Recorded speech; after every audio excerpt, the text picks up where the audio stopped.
Awesome, awesome, awesome, awesome, awesome. All right. Welcome to Limitless Live podcast with Michael and Jen. It's an amazing day. It's Monday. It's August 15th. If you have kids, they're probably going back to school. If you don't have kids, be grateful you're not taking them back to school. It is an amazing, amazing time of year. Everybody is more active than ever. And of course, as a result, we are definitely more stressed than ever, finding ourselves wanting to take big leaps, take massive jumps, take big risks. And in a lot of ways, I condone those. I advocate for people taking big risks. But, one thing I don't advocate for is trying to get 10 steps ahead of the next step before you even take the next step and land there safely and solidly, which leads us into today's episode talking about the power of incremental, consistent, and steady growth. Jen, how are you doing this morning? I'm so good, Michael. I'm so happy to be here. Always inspired and stoked by our conversations. I am too. It's amazing how we get to have conversations off camera and then on camera and see how those things translate. For those of you who don't know, Jen is the executive director of coaches at Reality Hacker, really spearheading our coaching mission, our purpose, everything that has to do with taking folks to the next level. She's involved in. Jen is the owner of Schmidt's House of Jambalaya, one of the greatest jambalaya restaurants on the planet in Crescent City. If you guys have not visited it and been to Crescent City, California, make sure to go there. But it wasn't always the fantastic state-winning award, nation award-winning success story that it is, right, Jen? No, we started as a pop-up food tent as a weekend hobby. Wow. Tell me more. Really? I don't even think I've heard this story. Yeah. So Michael, my husband, wow, the story could get really long because I'm a talker, so I will keep it short and succinct. Michael loves Cajun and Creole food. He learned how to make Cajun and Creole, essence from a chef who had been a famous chef in New Orleans.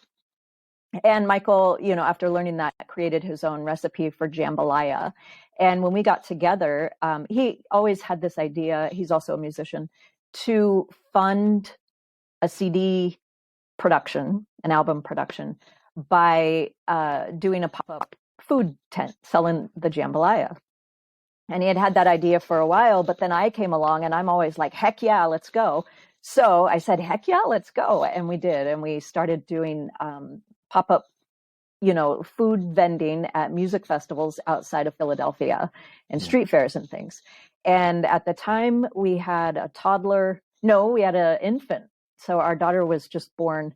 And this grew and grew, and it was so much fun. And we were doing it weekend warrior style because Michael worked full time. I was home. We eventually had 2 kids.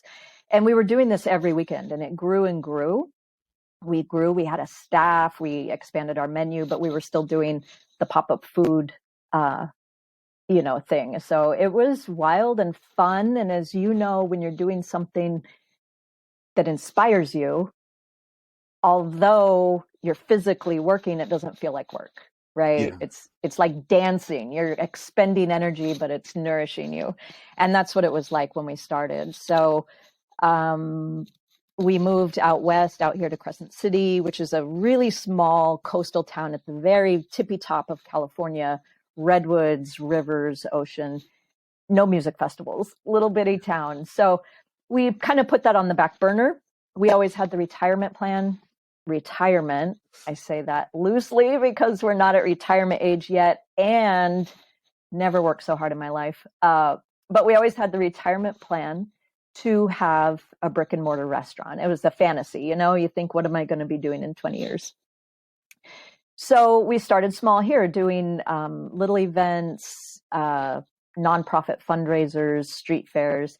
And before we knew it, this dream location came up. Actually, one of the first restaurants we ate at when we landed in Crescent City in 2009, we said, wow, this would be the most amazing place. This would be it. This would be the pinnacle of our manifestation, abilities.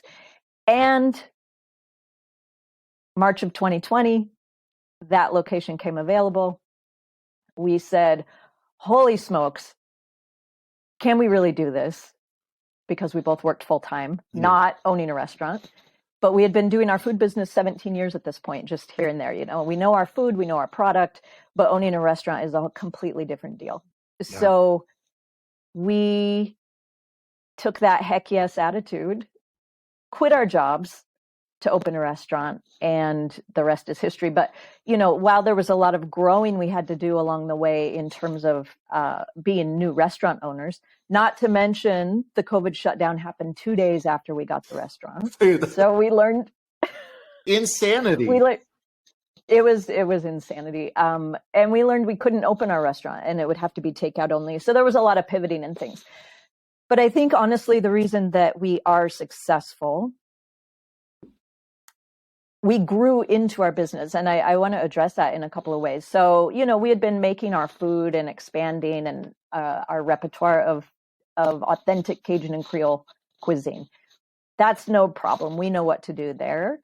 Michael was, a seasoned businessman from his 25 years in his industry, running a business, not food related at all, but when it comes down to it, business is business, money is money, numbers are numbers.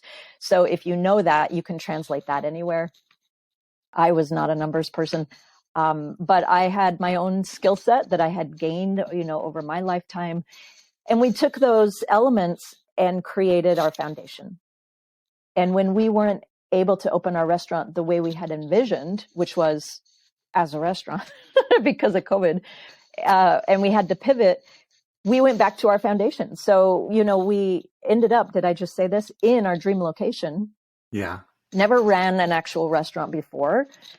And we had to strip it way down because suddenly the world was turned on its head. How can we make this work? And we had to go back to our roots of takeout. So we had this beautiful restaurant with linen napkins and, a beautiful staff and glassware and an amazing wine list and beer list. And we couldn't do anything with any of that. And there were, I honestly think, and this goes right into, where we're going with this. We went back to our roots and we said, well, we know what does well takeout. We've done this for a long time. Yeah. We don't know how to plate clams and, pasta with a Creole sauce in a takeout container, but we know what to do with jambalaya. We know what to do with our shrimp skewers because this is what we've always done. So we just went back to that. Yeah.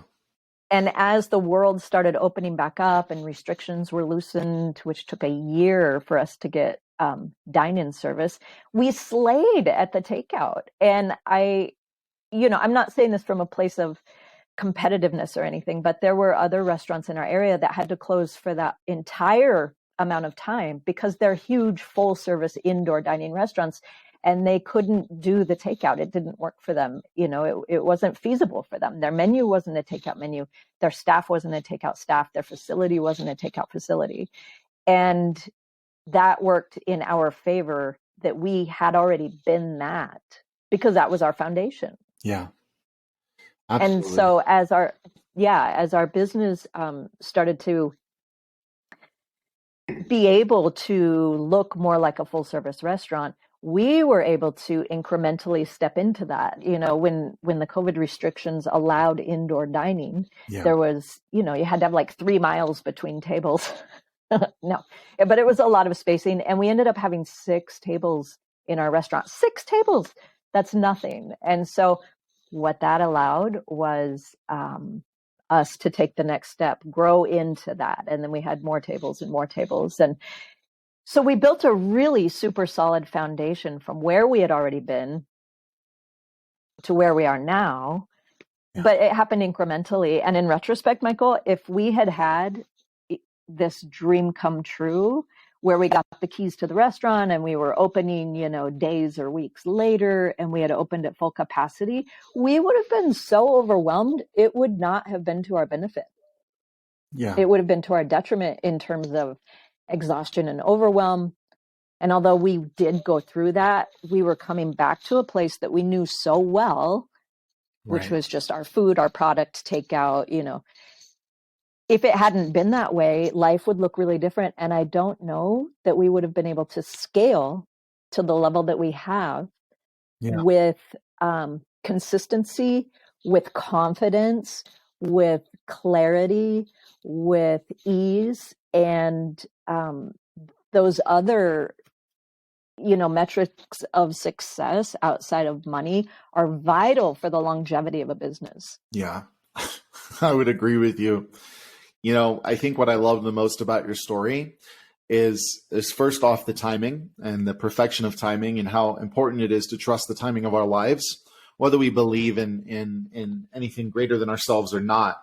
There's no long-term benefit to you personally, your health, your mental health, your emotional health, in not adhering to this concept that there is a time and place for everything. And getting ready to sneeze. Oh my gosh.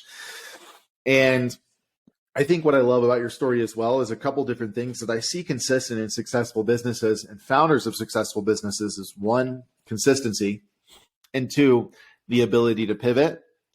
And I would say three, actually, and that third one is the acceptance of incremental growth. I think that in our culture today, whether it is personal development or growing a business, everybody wants to grow and be a 7-figure, 9-figure, 12-figure, 65 sold businesses tomorrow type of person. I'm guilty of it, right? I've been there as well. And over the years, and I still am continuing to understand the power of consistent incremental growth as opposed to, immediate blitz scaling of your life or your company. Because what happens most of the time is when you're thrust into a new place that you haven't been before you have the ability to be comfortable with that inside of yourself, chances are you're going to screw it up for yourself, right? Because you don't know how to act, you don't know how to talk, you don't know how to be, you don't know how to walk. You're not that person. So being there actually isn't really being there at all. It's somewhere else. And I think this is something that cannot be overstated with the world that we live in today, with everybody focused on making, as massive of quantifiable leaps forward as possible, as quick as possible, that oftentimes, the story about the turtle and the hare comes to mind.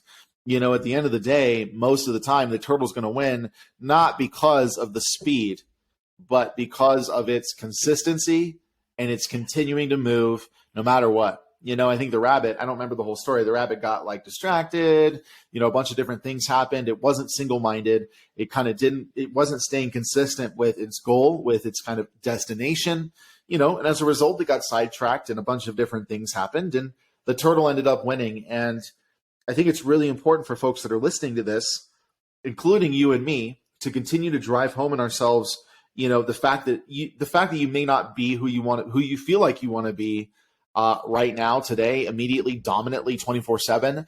It doesn't say anything about your fundamental sense of adequacy or worth. And in fact, I think that in our desperation to change, to get new things, to create, to manifest, whatever we're using here, we actually demonstrate a lower self-worth because we say, well, I don't know, this doesn't happen immediately. Oh my gosh. As opposed to, man, look at this milestone, boom, hit it, milestone, boom, hit it, milestone, boom, hit it. That balance of looking how far you've come, recognizing how far there is to go, and not being in a hurry for either direction. That's so important. And, with that building comes confidence. Yeah. Right? When you see the incremental growth and you're moving, as you said, with single pointed focus in a single direction, gaining experience. Yeah. You cannot be masterful at something without experience. You can't. And I think that is one of the fallacies that's sold and unfortunately purchased, is you can get from here to here without experiencing it, right? And without growing into it. And that's just baloney, because all we are is our experiences. Right. And we don't draw on necessarily things we have read, in times of crisis. We draw on what our experience was, right, and what got us through crisis. And that's our default mode. And you can be successful quickly through many different, ways. But ultimately what's going to happen in any business, in any point in life, whatever you're doing, there's going to be, ups and downs. And what happens is during the downs, whether it's a crisis or an unforeseen circumstance or whatever, we as a species default to habits. And until you've changed your habits, that default mechanism is going to be the same. And your habits don't change on mental knowledge. Our habits change on experience and embodying, in the true sense of the word, what new habits have I created for my body. That's what a habit is, So until we go through the growth and the habituation of being that new person who has a different level of success, as I did previously, our default mechanism in times of stress or chaos or crisis, et cetera, are going to come back to our baseline. And our baseline, if we haven't lived it and grown from it, is going to be below our current level of success, which will mean our crash is going to be much greater. Yeah. Does that make sense? Absolutely. Do you know what I'm saying there? Yeah, absolutely. Yeah. I think that, the example that comes to mind immediately is the lottery winner, right? 9 out of 10 lottery winners are not able to maintain their newly acquired wealth. And it's for the simple fact that they're not the people. They have not been able to, inside of themselves, tap into an energy or a mood where they are even remotely relating themselves to be somebody who can handle that money well. Right. And a lot of that is due to the fact that yes, most people in that position have never had to handle large sums of money, don't have any experience, gauging, really, really massive gaps of ROI, of wealth management. It's like most of these people maybe, make maybe top end that win the lottery $200,000 a year, right? And it doesn't matter. Even if it was $500,000 a year, going from that given to you annually, as opposed to getting, a $65 million check, you just don't know what to do. And it's no fault of your own. And I think this is another thing too that happens in the personal development industry, is there's this unconscious shame for folks who can't just seem to get it right. And this is in personal development, this is in business consulting, and all of a sudden it's like, it's not as cool to grow slow, but it's like, man, you look at the statistics, you place it down, 99% of the businesses that grow, and I think this applies to everything we're talking about, because this also applies to personal growth. A business that goes from $0 to $1 million in 3 months is probably going to go from $1 million to 0 in 3 months. A business that takes 17 years to hit $100,000 in a month is most likely built a crap ton of rapport, relationships, credibility, authority, a massive Rolodex of experiences, people, and milestones that will you want to talk, and this is where I think you really talk about legacy-driven business, which is a big part of what we're doing here. In the shiny object world of careers and personal development, we get so horny about shiny objects and numbers, like, oh, you did this much in your business. And it's like, you know what? I've met a ton of people. I know a ton of people who actively do 6 figures plus a month in their business. Some of them are just assholes and miserable. And, maybe a few of them are actually nice and are above water, let alone actually on a ski board, and not just treading, and so I think that for those who are listening here, if you're recognized, if you're like us, if you're like me, if you're like Jen, and you want to be something, and you want to do something, but you not finding yourself there yet, I think it's really important that first off, you give yourself a little bit of grace and take some time to look back at how much you've already done and how much you've built up until this point, but also understand that, and this is something that, again, I think both of us are integrating every day, that, that quote comes to mind, overnight success is the byproduct of years of hard work. And maybe that would be paraphrased, but I think it's true, right? Because success, just like any other ROI in life, whether positive or negative, tends to occur like a snowball. And it starts small and it gets bigger and bigger and bigger and bigger, whether it's on the positive or the negative side of things.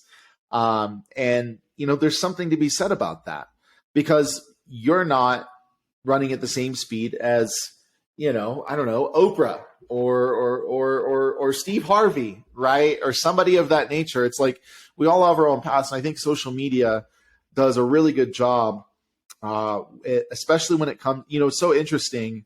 Social media, its whole purpose is to connect us with the things that we like and we're fond of.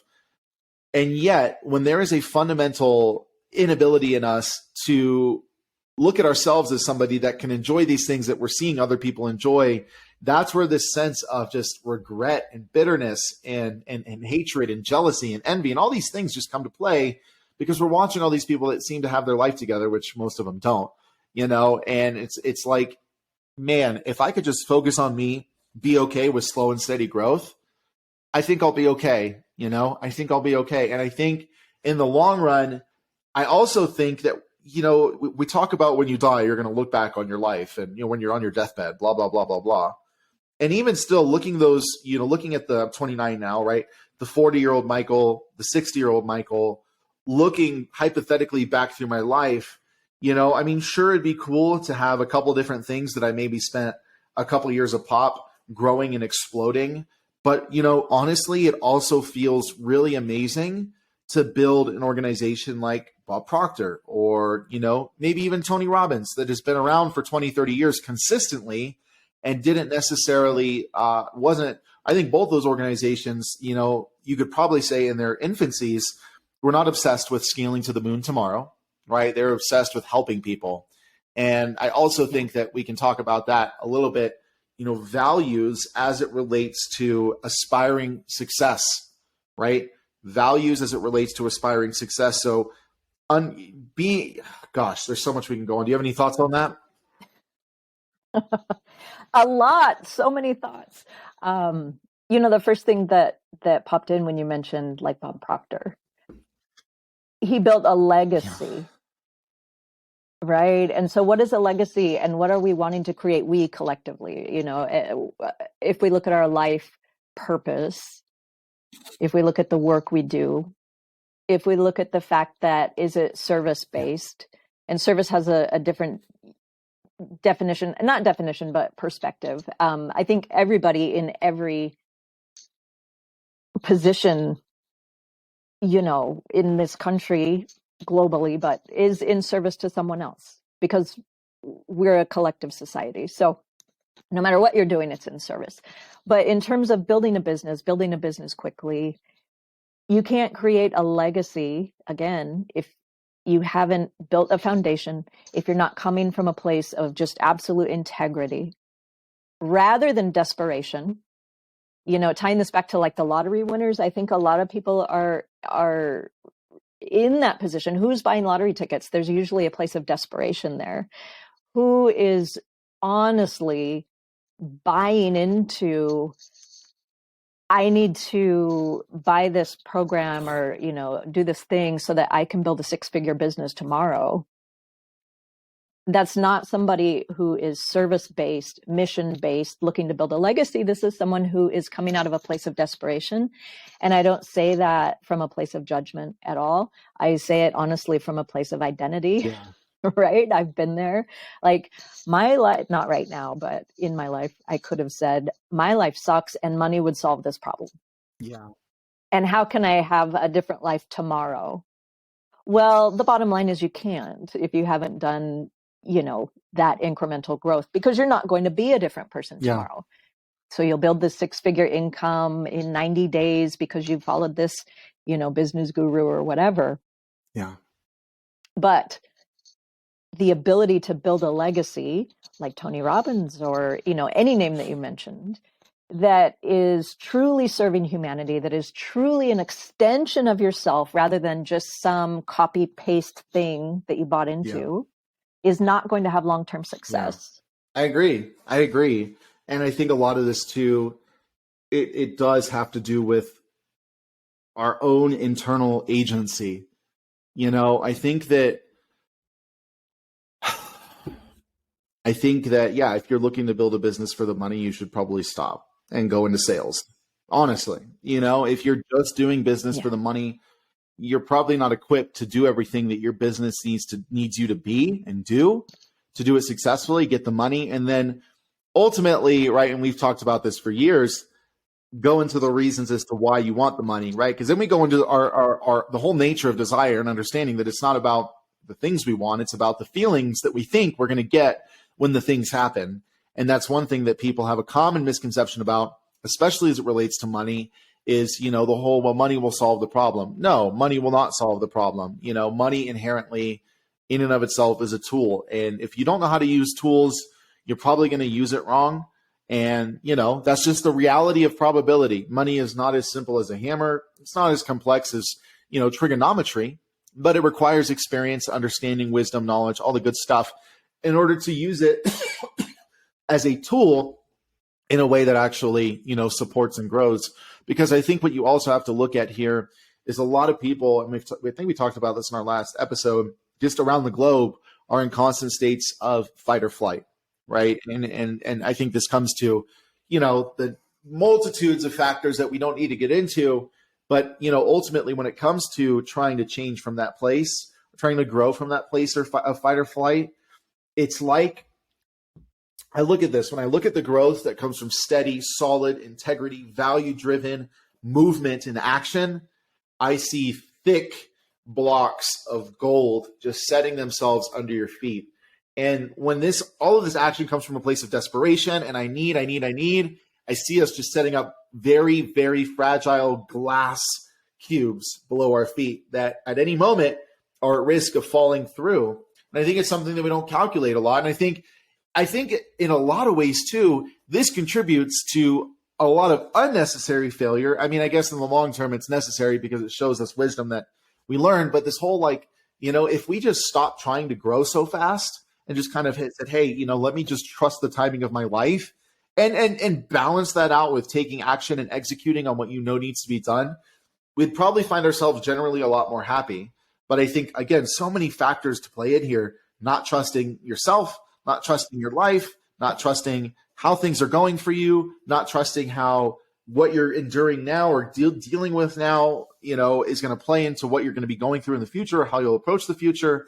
It's like, and then on top of that, how much are we preventing ourselves from truly growing by simply being obsessed with growing? Like, there's nothing wrong with that. I love it. Personal development junkie, but I think some of the times we do too much. We do too much because we're actually more obsessed with the concept of growing than we are with actually measuring steady, consistent, incremental growth. Because the growth process itself, it can be addicting. When you feel yourself making progress in an area, you're like, oh shit, like this feels really good. You get a high off of recognizing that you're growing.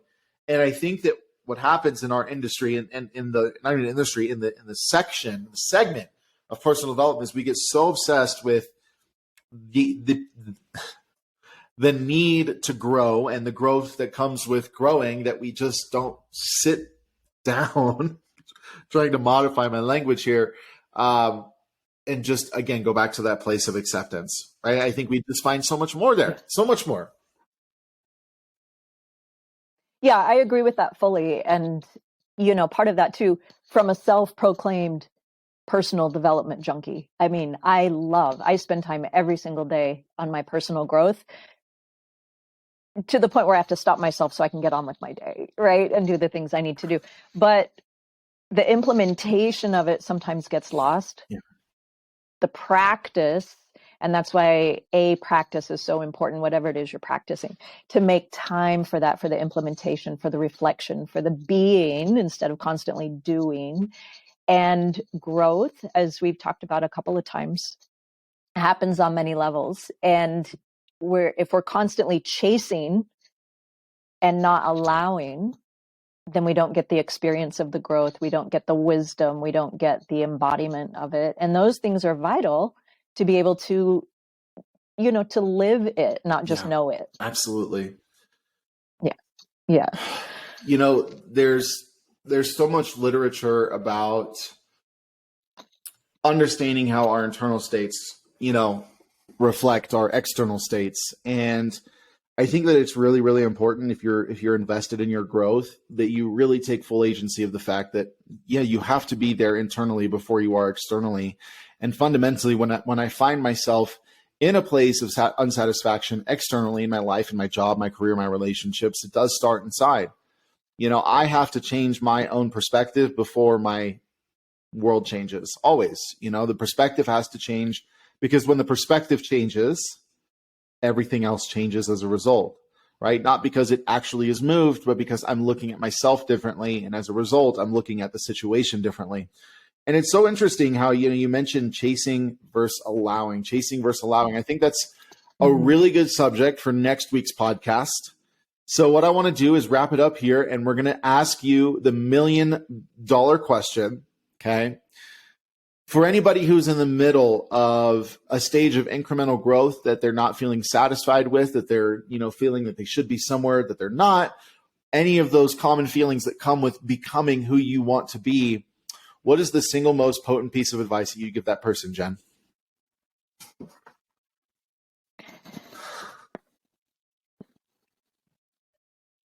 Oh, the single most important piece of advice for the person who feels like they're not yet who they want to become.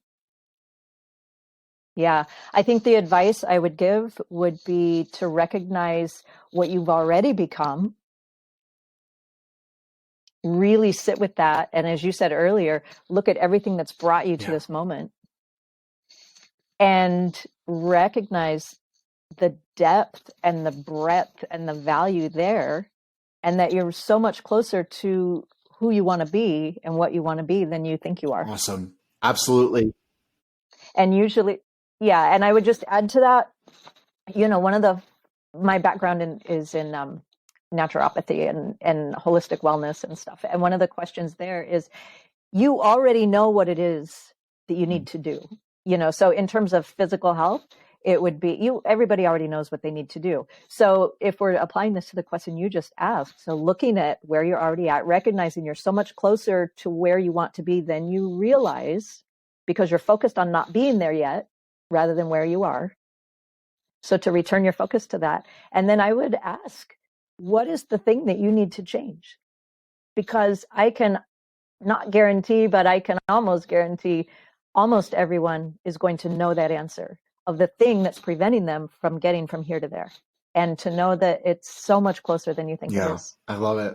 I love how that leads into our chasing versus allowing. And that also leads into one of the principles at the Limitless Day Reality Hacker that we're going to dive into next week, ultimately called what we call the field. And we're going to be diving a bit into the limitless nature of human awareness, and ultimately understanding that you're not only closer than you were yesterday to who and what you want to be, but you in fact already are it. That being said, we're going to wrap this up. Jen, our conversations are like stars traveling through space, meeting at different points in time, and leading to lots of awesome discoveries. I'm super grateful for our opportunity to share here. Thank you, Michael. I appreciate you. Awesome. And if you're listening, we appreciate you. If you need anything, go ahead and reach out to us. We're available on socials, via email. Go ahead and join our Limitless 5-day challenge. Really exciting. Make sure to check out our Limitless retreat going on this weekend, August 19th, 20th, and 21st, online at my house in Colorado. Couldn't be more excited for that. But that being said, I hope you have a wonderful day, and we'll talk to you soon.